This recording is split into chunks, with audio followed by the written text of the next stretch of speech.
Kerala variety ഒന്നുമില്ല, ഒരു പലഹാരമാണ്, അച്ചപ്പാണ്.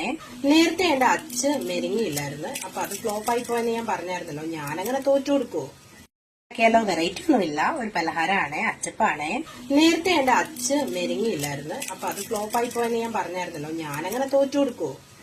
ഇഷ്ടമായിട്ടുള്ള അച്ചപ്പം ready ആയിട്ടുണ്ട്. നല്ല ക്രിസ്പിയാണ്, ഇങ്ങനെ പൊട്ടും കണ്ടോ. അതുകൊണ്ട് അച്ചക്ക മേടിച്ച് എല്ലാവരും ട്രൈ ചെയ്ത് നോക്കുക. ഞാൻ ഉണ്ടാക്കിയ പോലെ ആദ്യമേ എണ്ണയ്ക്കകത്തൊന്നും ഇടാതെ ഉണ്ടാക്കരുത്. ഒരു ദിവസം മുഴുവനും അല്ലെ രാത്രിയിൽ മുഴുവനും എണ്ണയ്ക്കകത്ത് മുക്കിയിട്ടിട്ട് ഉണ്ടാക്കുക. അപ്പം മാവ് ഒത്തിരി ദോശമാവിലും നീണ്ടു പോകണമെന്നാണ് ഞാനൊരു വീഡിയോ കണ്ടു നോക്കിയിട്ടാണ് ചെയ്തത്.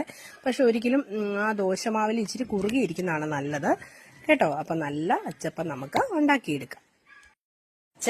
ഒരു ടിന്നിലിട്ട് അടച്ചു വെക്കുവാണ്. കൊച്ചുങ്ങൾക്കൊക്കെ സ്നാക്സ് ആയിട്ട് കൊടുക്കും. എപ്പോഴും ഈ കടയിൽ നിന്ന്